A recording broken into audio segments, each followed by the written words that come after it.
เฮ็ดจังใดกะเจ้าของหักพันจนเบิดหัวใจคงเฮ็ดได้แค่เอาใจซอยเรื่องเฮานั้นเขาสิเก็บให้ลึกสุดใจสิจื้อสิจำเบิดสุอยางเอาไว้บ่ให้ลบให้เลือนจากใจ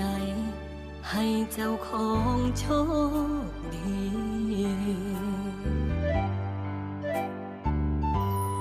บ่เป็นหยังเขาเข้าใจไปโลดไปบ่ต้อง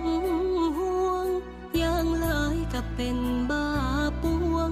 คงบ่ตายดอกปีบ่เป็นหยังเขาเข้าใจที่เจ้าของไปได้มือนี้